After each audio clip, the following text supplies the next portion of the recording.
मुमताज जी, जो बातें मैंने शुरुआत में कही, लोग मजे ले रहे हैं और लोग भारत से तुलना कर कर ये बताने की कोशिश कर रहे हैं कि देखिए तानाशाही का अंत क्या होता है। ये क्या हो रहा है? एक बांग्लादेश की वहां पर जो कुछ हुआ उसे देखकर हमें तो बुरा लग रहा है कि एक देश कैसे बर्बाद हो रहा है, लेकिन वहां से लोग बड़ा सबक सिखाने चले हैं इस देश के लिए, जो कि जिस तरह से घिरा हुआ है उन देशों से जो सिर्फ और सिर्फ बर्बाद हो रहे हैं, लेकिन अपने देश में खुशहाली कुछ लोगों को पचती नहीं है।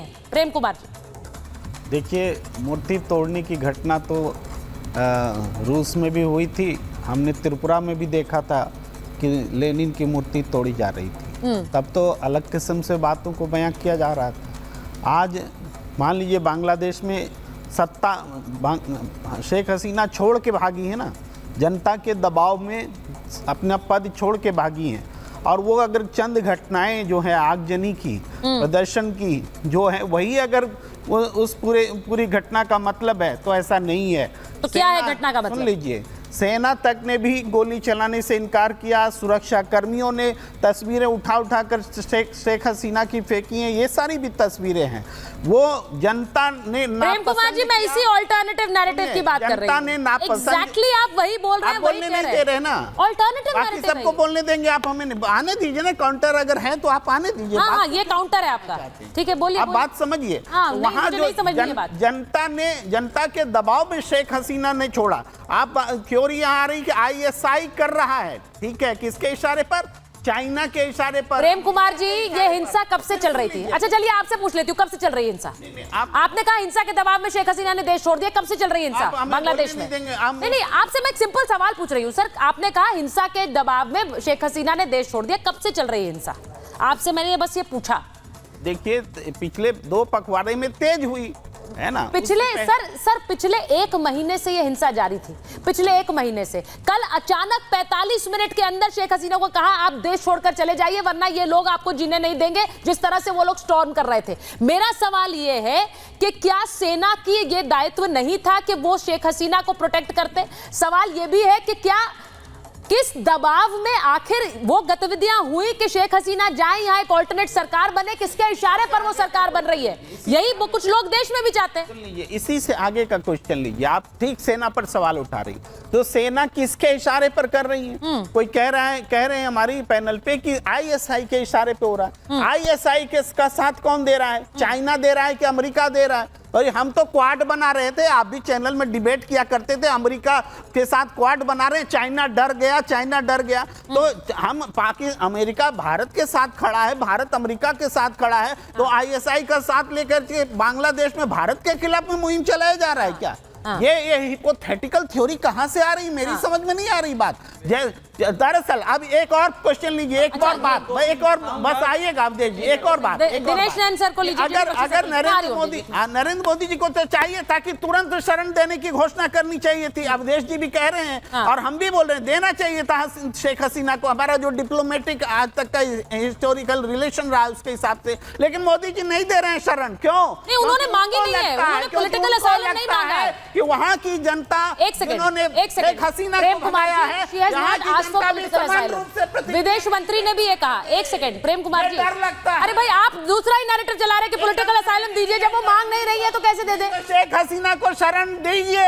वो कैसे दे दे? आप वो मांग रही है, डर रहे हैं। मैं आपको जबरदस्ती स्टूडियो में बिठा लूं भी हो सकती है। प्रेम कुमार जी, आपको शरण देने से रोक। प्रेम कुमार जी, मैं आपको जबरदस्ती स्टूडियो में बिठा लूं जब आप बैठना ना चाहें? वो नहीं मांग रही है पॉलिटिकल असाइलम, आप बोले जा रहे हैं दीजिए, उन्हें बिठाइए अपने देश में।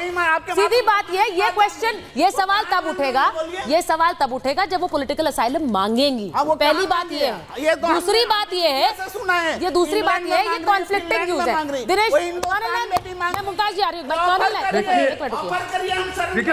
बहुत बढ़िया ऑफर कीजिए। मेरे को लगता है कि जियोपॉलिटिकल इंटरेस्ट को समझना बहुत जरूरी होता है। चाहे वो एक कंट्री अपने आप खुद कर रही हो या 2-4 कंट्रियों का समूह मिलकर कर रहा हो। आज की तारीख में जो जियोपॉलिटिकल इंटरेस्ट बांग्लादेश में चीन का था, वो शेख हसीना ने कभी कामयाब होने नहीं दिया और वो सारा के सारा भारत की झोली में डाल दिया। लाजिम सी बात है कि वो भारत की तरफ चीन का जो है एक सोच अलग हो जाएगा। और रही बात इस सिचुएशन का, जो वहां पे जमात इस्लामी और दो अलग लोगों का जो हुजूम इकट्ठा करके शेख हसीना को हटाने की कोशिश की गई, इसके अंदर आईएसआई यानी पाकिस्तान जो है, सेम फुटस्टेप जो पाकिस्तान में हो रहे हैं, उसको इन्होंने पैसे से अपनी एम्बेसी को इस्तेमाल करते हुए उस इलाके उस वहां पे, और जो वहां पे इलेक्शंस के दौरान में जो ये दूसरे वाली पार्टी थी इनकी बांग्लादेश नेशनलिस्ट पार्टी, इन सबको शामिल करते हुए कट्टरपंथी लोगों को एक माहौल बनाया रिजर्वेशन के नाम पे। बदल कहां पे गया? सर यही डर तो हिंदुस्तान में, देखिए जब मैं भारत की बात करती हूँ कानून, हमने इस देश में ऐसे आंदोलन देखे हैं। आईएसआई अगर हमारा दोस्त है, आप बोलिए आईएसआई हमारा दोस्त है, चलिए बोलिए पाकिस्तान और आईएसआई किसी का दोस्त नहीं है, लेकिन किसी देश में अगर एक पॉपुलर अपराइजिंग अनएम्प्लॉयमेंट के खिलाफ हो रही है, बोलिए उसको अगर आप नजरअंदाज कर रहे हैं, उसको कम आंक रहे हैं, तो आप गलत हैं। आपको मानना पड़ेगा वायलेंस जरूर गलत है, वायलेंस नहीं होनी चाहिए, लेकिन अपराइजिंग जरूर पॉपुलर थी। और देखिए मुझे विवेक जी मुझे इस वायलेंस को डिफेंड करने वाला नैरेटिव नहीं समझ आता। आप ये कहते हैं प्रेम कुमार जी यहाँ पर बैठकर कह रहे हैं कि वो दूसरी तस्वीर भी तो देखिए, वो वहां से भागी हैं क्योंकि लोग उन्हें चाह नहीं रहे थे वहां पर। मेरा सवाल ये है कि ये तस्वीरें, जरा एक मिनट, एक तस्वीर सीधी है, कर्नल लाइन में आ रही हूँ, एक मिनट, एक एक करके आवाज आएगी, एक मिनट रुक जाइए। मैं सिर्फ यहाँ पहले मुमताज जी के पास जाऊंगी। मेरा सीधा सवाल ये है मुमताज जी, जो तस्वीरें हमने देखी हैं वहां पर जिस तरह से शेख हसीना के घर से चीजें लूटी गई, यहां तक कि उनके कपड़े भी प्रदर्शनी पर लगा दिए। सर इतनी शर्मनाक तस्वीर है वो कि मैं वो दिखाना नहीं चाहती हूं। उनके कपड़े तक लोग उठाकर निकाल कर ले जा रहे हैं। It is shameful.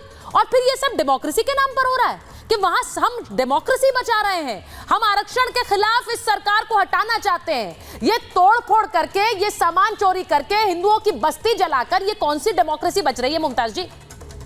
सुचारिता जी, देखिए हम शुरू से और कई बार हमने कहा, जब हमारे देश में भी इंतहा पसंद लोग, शिद्दत पसंद लोग जब सामने आते हैं, तो हम हमेशा हमने लिखा भी कि हिंदुस्तान जो है वो उसका मुकाबला किसी से नहीं है, न पाकिस्तान से, न बांग्लादेश से, न अफ़गानिस्तान से, न किसी से नहीं है। ये बहुत ही स्ट्रॉन्ग एक हमारा डेमोक्रेटिक कंट्री है, तो इसका कोई मुकाबला नहीं। इसलिए हम जब भी कोई गांधी जी को गोली मारता था स्टेचू बना के, तब भी हमने मुखालफत की। जब कोई यहाँ पे अंबेडकर जी की मूर्तियाँ जब लोग तोड़ते थे, तब भी हमने मुखालफत की कि ये इंतहा पसंदी जो है वो कतई नहीं आनी चाहिए, और हमारे मुल्क को पाकिस्तान या बांग्लादेश या अफ़गानिस्तान के राह पे न ले जाया जाए। हमेशा हमने मुखालफत की, और आज भी मैं ये कह रहा हूँ कि देखिए, और जो लोग ये कह रहे हैं कि बांग्लादेश जैसा होगा, ये ऐसा बिल्कुल नहीं है। हिंदुस्तान की जो जमहूरियत है, हिंदुस्तान का जो डेमोक्रेटिक सेटअप है, वो बहुत ही स्ट्रांग है। ये तो कोई ख्वाब न देखे। देखिए मैं बिल्कुल इसका कायल नहीं हूँ जो लोग ऐसा कह रहे हैं, लेकिन फिर भी मैं ये कह रहा हूँ कि जो इंतहा पसंद लोग यहाँ किसी भी तबके के हों, उनके खिलाफ जो है एक्शन होना चाहिए, और उन्हें कतई जो है आज़ादी नहीं दी जानी चाहिए। क्योंकि हमने हमने किसान आंदोलन में देखा कि किस तरीके से लाल किले पे जा करके वहां पे झंडा लगा दिया जाता है। ये बहुत ही शर्मनाक था। तो इसलिए मुझे लग रहा है कि देखिए सुचारिता जी, कहीं भी किसी भी, देखिए मजहबी ऐनक से कभी भी डेमोक्रेटिक कंट्री को, डेमोक्रेटिक जो पदों पे बैठे हैं लोगों को नहीं देखना चाहिए। कहीं भी अगर ज्यादती हो रही, मैं कह रहा हूं, फिर अगर कोई गांधी जी को स्टेचू ही बना के गोली मार रहा है, उसको भी अरेस्ट होना चाहिए। कोई अगर अंबेडकर जी की मूर्ति तोड़ रहा है, उसको भी उतनी ही सजा सख्त होनी चाहिए।